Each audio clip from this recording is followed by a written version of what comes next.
Prasidėjo 6. tarptautinė šiuolaikinio meno mugė Art Vilnius 16 ir ji tęsis iki sekmadienio, birželio 12 dienos.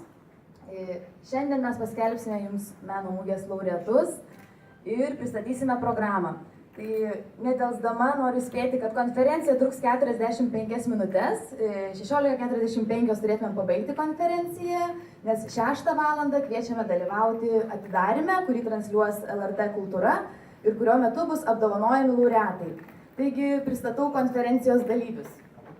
Art Vilnius vadovė Diana Stomienė, Art Vilnius Lenkijos programos kuratorė profesorė daktarė Raminta Jurėnaitė, Mocak šiuolaikinio meno muziejaus kolekcijos kuratorė Monika Kozol, taip pat Lenkijos kultūros instituto direktorius Marcin Lapščinski, taip pat mūsų ypatingojo partnerio Liuben Group kolekciją pristatys direktorė Indrė Tubinienė ir kolekcijos parodos Formuojant idėjas skulptūros kuratorė Francesca Ferrarini. Taip pat konferencijoje dalyvauja vertinimo komisijos nariai, kurie neseniai išrinko mūsų laureatus ir juos paskelbs.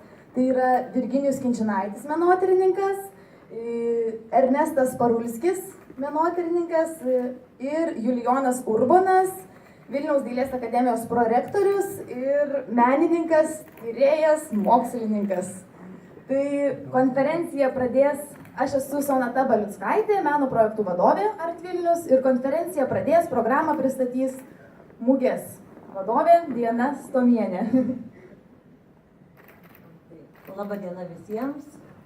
Labai džiaugiuosi, kad jūsų tiek daug susirinko ir tikrai labai noriu padėkoti visiems žiniasklaidos atstovams už didžiulę pagalbą, informuojant ir skleidžiant žinias apie jau 7-ąją tarptautinę šiuolaikinio meno mugę Art Vilnius 16.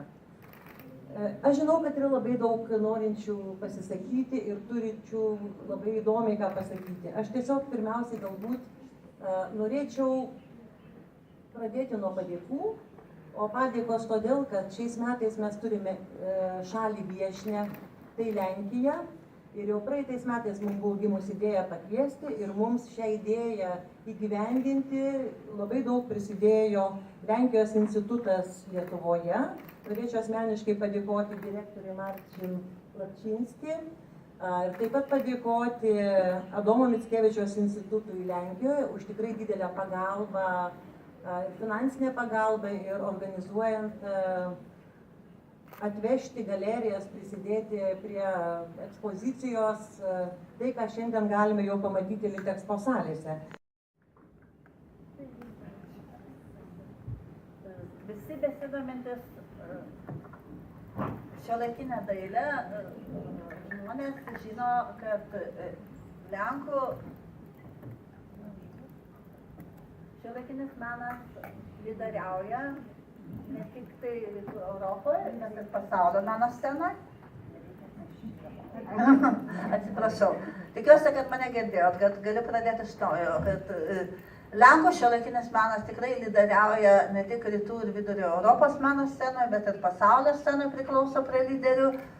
Ir kaip jau pirmąją konferenciją kalbėjomės apie tai, kad tai yra dėka to, kad sužaidžia visi dalykai, kurie reikalingi tokiam lyderiavimui, kad turi jie puikius išskirtinius menininkus, turi gerus muziejus, įvairiausias kitas meno institucijas ir labai gyvą, dinamišką galerijų sceną.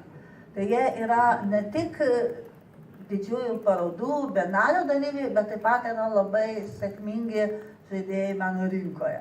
Ir mes tikimės, kad iš Lenkijos atlikusių galerijų visi daug ko pasimokysim įvairių strategijų, naujų strategijų. Ir ypatingai aš pati asmeniškai kaip menotyrininkas žaviuosi tuo, kaip Lenkų galeristai interpretuoja savo rodomą, eksponuojamą ar parduodamą meną. Tai mes čia turėsim net 10 galerijų iš Lenkijos, tai iš Varšuvos, Krokuvos ir Poznanės. Kadangi daugiausiai galerijų svarbių yra susitelkę Varšuvoje ir Krokuvoje, Todėl šitie du miestai ir dominuoja mūsų pasirinkime. Ir tai yra galerijos nuo 35 metus dirbančios legendinės Zdėrža galerijos Krokuvoje iki visiškai jaunų, bet nemažiau sėkmingų galerijų. Mes matysim, kad galerijos atvežė dailininkus tokius, kurie yra dalyvavę ne kartą svarbiausiai pasauliniai parodoje Dokumentoje, atstovavo Lenkiją Venecijos bienalėse, yra didžiausiose pasaulio muziejuose prezentuojami, kurie jau rašo šių dienų dailės istoriją ne tik lenkišką, bet ir pasaulinę.